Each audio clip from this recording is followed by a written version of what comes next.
Thank you very much. Okay, so what we're discussing today is actually innovating concepts, menu, and customer experience. And when we are talking about these things for the customer, the first question that comes to my mind is, what does your customer really want? We're doing all this for him. Do we know what the customer really wants? And while I was outside during lunch, I had this conversation with Helen and Bobby and Chef. And Bobby had a very interesting point to make. Bobby, you want to throw some light on what do customers really want? I think it's not about what customers want. It's about restaurants being successful by having something to offer to them. And I think what you're looking at is basically going over providing or filling that need. So if you want to satisfy your bottom lines, you work on what exactly the market need is. And identifying that need is a challenge. First step is I have to find out who's my customers. I have to see, because we were talking on it, that it's not depends where I'm in Dubai. Am I here on the creek, or I'm on JBR, or I'm in MEFF somewhere, to find out who is my market, who's my customers, and then I go, okay, what does the market, as Bobby said, what is the market needs?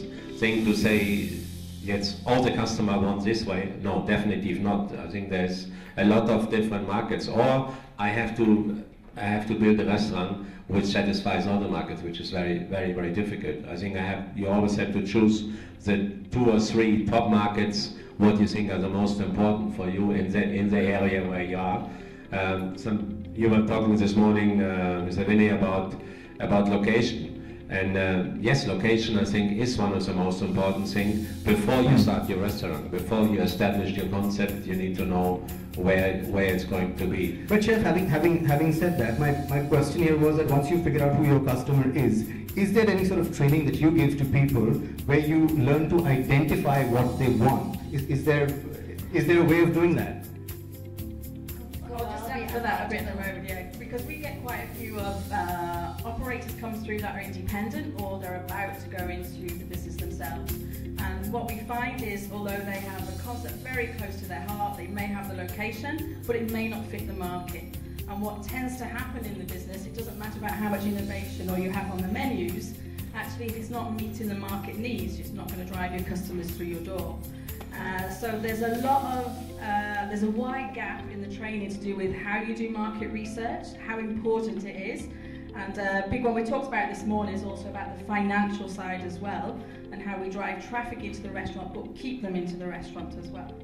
And Martha had something to add to that. Yeah, well, I mean, what I want to do to say is a lot less technical than all this, but from my perspective and from my experience, we try to treat the client the way we like us to be treated. And I think that goes for any market that you may be targeting. You know, everyone likes being treated well and all that. For me, there are certain keywords that you cannot use in the food industry. Like, for instance, you cannot say no. It's a word that you cannot say. You just cannot say no. You have to use positive words like certainly, with pleasure. It makes all the difference. If you go to a restaurant and the person that greets you or the person that serves you is a person that you see is comfortable doing their job and is enjoying their job, automatically that puts you in a mindset where you are going to enjoy what you're eating a lot more. It may be exactly the same steak with whatever in 2 different venues, exactly the same and cooked by the same chef. But if the whole experience is not positive, you may not take the flavor. So the service you're saying is very important. It's how you fundamental, and the way you approach clients, I think it is fundamental. Once, of course, you know your market. You need to know your market and your target audience. And like Uwe said, what you cannot expect is to appeal everybody and to create a restaurant that's good for every public that you have in the UAE, which is very broad, because that's impossible. That will fail. You need to have and taking away from that as well, now this is a problem that most restaurant and hotel people are facing in our industry, is that everybody has an opinion now on what they like, what they don't like. How you're doing your business is actually judged by people who may or may not know anything about that business. What is the best way of handling some sort of negative feedback? Chef, you want to say something on that? You might be getting a lot of feedback, directly or indirectly. How do you handle that? First of all, I think any feedback is good. Any feedback we can get, positive or negative. Obviously, if you get on too much negative, then it's not very not when we have a bigger problem. No, but I think if it's honest and serious and good negative feedback, it helps us to develop ourselves, to helps us to improve it. But what we were talking earlier, the situation where we're in a moment that we have, in my opinion, we have too many people on the social media. They're giving a lot of feedback, but they have no clue what they're talking about. Somebody mentioned it, I think Shafina talked about it this morning a little bit, that there is very few which I call professional bloggers, which when you read, they really understand what they're talking about.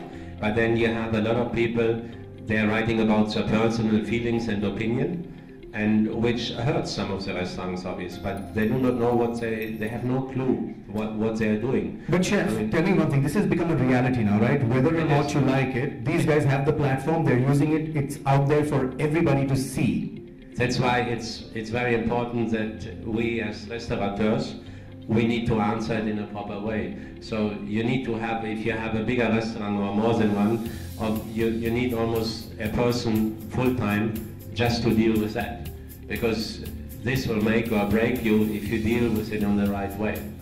Very important. My other point that I also wanted to come was to get into the training aspect. When you are training people, are they trained in a certain manner to take feedback, work on, are they told? Because sometimes feedback comes from people who are not qualified at all. They're telling the chef that their dish is not good. So are they trained to take it well? We train students on social media. They are obviously very savvy on social media. That's what they live with day to day. And part of the F&B program, if they go down the F&B route, is how they conduct themselves in interviews, how they take feedback and criticism, and how they feed that back to the guest as well. Because obviously for all of us, maybe the immediate thing is to get very defensive about our business. So we try and train them to stand back, reflect on what's been said, and then go back with something positive and professional. Okay, fantastic. Now moving on to yes, Bobby. You okay, I think no customer, no paycheck. That's a rule I work with. All along, it's about profitability. But social media is quite powerful. Every restaurateur sitting here is using it for the positive of it. And the opinions that people have are always going to come through. So there are different ways you're getting feedback. So my path is always you can go about learning from it and improving upon yourself. If a restaurant is trying to be successful, they have to focus on where they want to get. And I think if they go about listening actively, they can get to that place by listening actively. And that is tough, because you need somebody doing it 24/7 today, because that is the power of social media. It's just too powerful. But then some of us do get disconnected from it, my generation I say. But the connected generation, the younger people today, are connected. They work on a zero moment of truth, which means even before they come to my restaurant, they know what exactly, and Chef Ellen, you mentioned it to me the other time, they know what exactly they're going to eat. They have actually found somebody talking about your food even before they came in. So I think one needs to think about it in the long and the positive part of it, because this is a beautiful industry. And if you're eating, living and breathing food and beverage, and you're living your passion, it's about taking those positives and moving on. I think taking away from that as well, I think social media is also driving innovation in a certain manner. Nowadays when people go to restaurants, there's an Instagram moment, right? The average time people are spending at a table has gone up, not because they're ordering more food, because they're taking time to consume that food. There are pictures happening from hundreds of angles. So what do you have to say about that, Martha? What do you think about this trend? Well, I'm going to tell you about, my husband actually works on communications and PR, so he's all about the social media. And some of you were telling me earlier, well, your social media, I mean, you've done so well, in your market. Well, now you know the secret. He's behind it. But when we started all this, he told me you have to be big in social media, and I was like, nah, I couldn't care less. It's like gossip and all that. But it is a very, very powerful tool. I think there are two key elements. As you said, when we receive a comment, we need to reply as fast as we can, even more so if it's a negative comment. There is no negative comment that we receive that goes unanswered. I think it's absolutely necessary. And going back to customer satisfaction and all that, in our case, I mean, we're not so much a restaurant as we are a catering company. what I personally do after every event, the following day, I will email the client and I will ask them whether they were satisfied with the food and the service every single time. This is something that I always do. I don't know many companies that do this, and I think if you have a person dedicated to social media, that could very well be the person that gets the feedback from the clients the day after. Clients really appreciate it, and there may be a general very good comments, but a couple of tips that are not so positive, and those are the ones where you're going to learn the most. And talking about Instagram and how everyone is a journalist nowadays, I'll tell you, and you may find this is, I don't know, a very silly thing that we're doing, but in the restaurant that we're opening in Europe, do you know one of the main things that we're doing with the fit out is the lighting. We want to make sure that every table is going to be lit properly so that people can get the perfect Instagram shot. And I'll tell you, I know it sounds vain, but let's be honest and truthful, people are going to be posting my dishes on their Instagram accounts and I want them to look good.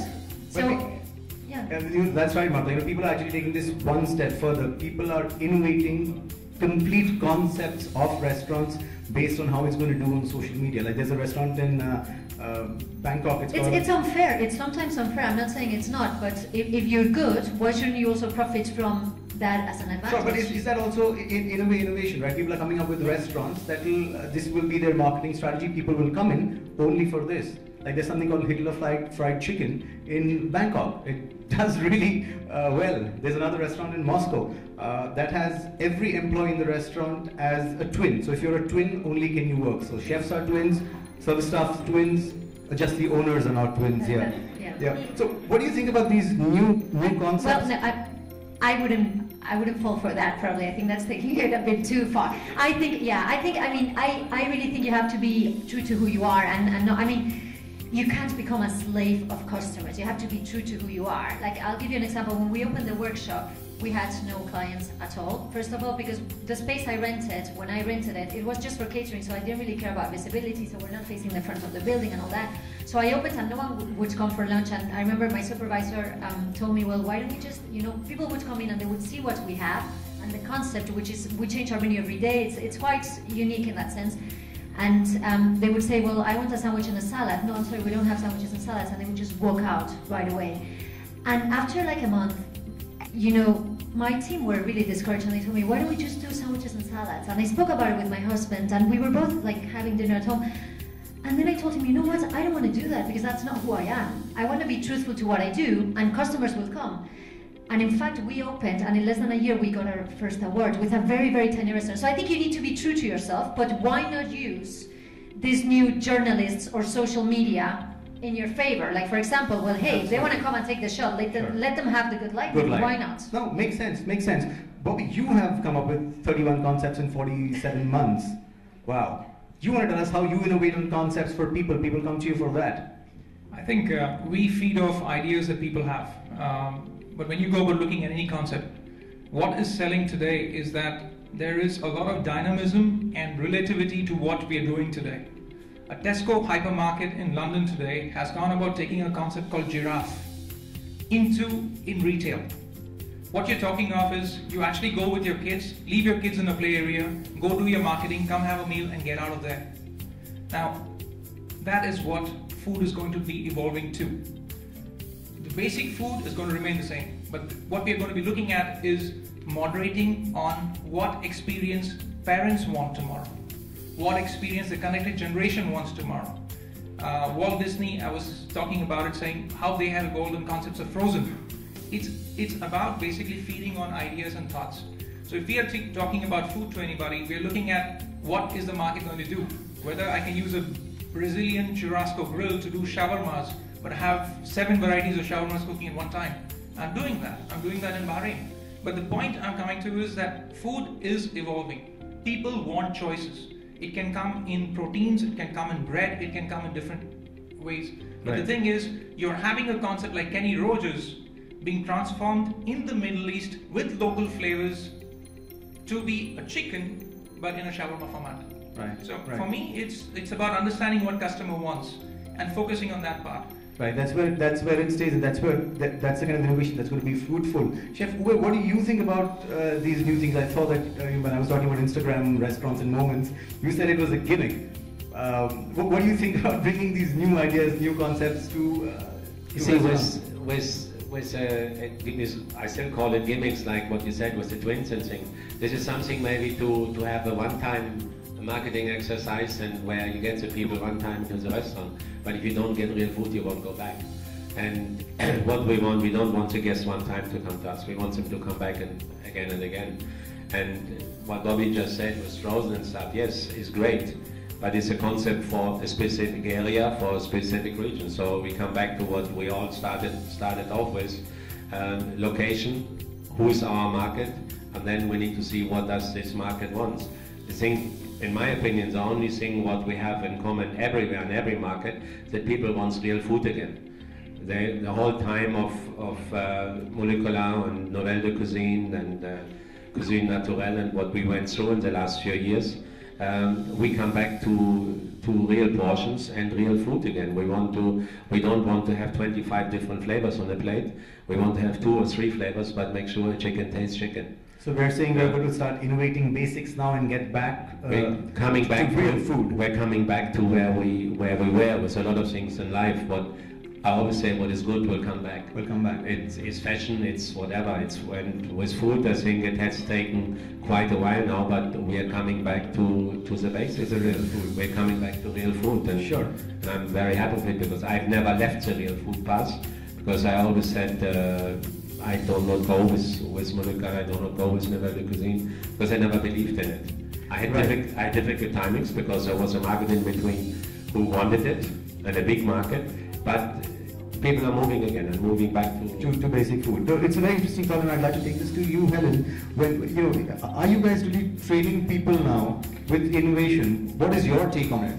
What are people being taught? We're still teaching them the very basics. So back to what Chef Uwe said, we're probably teaching them about good, honest ingredients and making what we have available, making it tasty to the customer. Whether the students take that into another year and then start developing that into something different in the concept, but we'll always pull them back into what the market wants, because they can go as crazy as they like, but the longevity of a restaurant is quite important as well. But going back to what Chef Uwe said about the ingredients and going back to basics, that's what people are looking for now. They're looking for real good ingredients that are executed really well. And then it links in with Marta and the social media. I was talking to the chefs this week about social media, and they go crazy about the pictures they get posted on Instagram that don't post their pictures in a very good light when they are in a very good light. So it's very true. All right, so we have just about 10. Do you want to say something, Marta, on that? Let me add. Okay. See, basically, if you go about looking at restaurants today, you had McDonald's. It's a restaurant. But you have Shake Shack, right? You have ingredients that have gone about transforming what we're talking about. There's evolution on that. And food will continue to evolve, right? I make ingredients. I've made a sugar-free chocolate. It's in the market, it's under a brand that we're talking about in retail today. But the part I'm coming to is, we will have evolution. It's going to be honest food, but the consumer will dictate the terms. We're talking of equipment today where you can have an aloe vera blend to drink in a restaurant, and it's called McDonald's. So let's not go about talking of just the basics. We've got to understand there is technology. You're going to have a machine called BlendTech. You're going to choose, and the customer will choose what he wants. And that is how the food is going to evolve. It's going to be basic. It's going to be a burger, but it's going to be a more premium burger. Definitely. It's going to move one step forward. There's no stopping that. That's going to happen. We have just about 8 minutes or so left in this. We're going to open this up for people who are sitting and listening to us. If there are any questions that you have from your side, please feel... Sure. Just one thing. Basic doesn't mean we cannot be innovative with service and presentation. Now, we can still have our different ways of service and presentation. We want to be different than our competitor. But what I meant with basics is basically in one word, honest food. And it can be in many different ways served, but it's about ingredients and honest products. Wholesome and real. Yeah. Fair enough. Do we have any questions from the audience? We have about 5 minutes left now. If you have any questions, you can raise your hand. No questions? We were a damn good panel. Come on, are you going to make us ask really questions to each other? I know. I think we've done really well. Do I see any hands going up? Or is that only asking me out for a date? Anything's okay, you can ask us anything. You could ask the gentleman over there. He is in one of our soon-to-be graduates. Oh, is he? Who is that? He's one of our young guys. Anyone I He's gone know through our or not? concerts, beach canteen. So maybe his take on the future might be important. Sure, why not? Can we have the mic? Yeah, there he is. There he is. Thanks, Martin. Okay, hello. I don't know if I have. You need to be slightly louder, please. Just hold the mic closer. Okay, so I don't know if I have a question. Yeah, so in terms of innovation, what I believe is that innovation is there in the industry. In any industry there is innovation, especially with our generation. But yeah, in the end, it's come back to the whole communal dining style of food and everything. Like for us as students, salt as a concept was very nice for us when it started. Like it was at the beach, it was something new with the sliders and this and that, and it attracted a lot of people.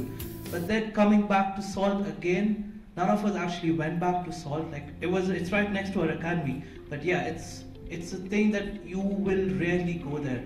But something that offers us good food, something like there is actually a shawarma place right next to our academy. It actually offers a very nice shawarma, but we actually keep going back to that. So you're saying innovation will bring you in maybe, but yes, good food will keep you. Exactly. Innovation brings you in for once or twice. Like you come back Sure. in for once, so you go back when if my family comes back from India, I take them to Point taken. once. Point taken. Thank you very much. Thank you very much.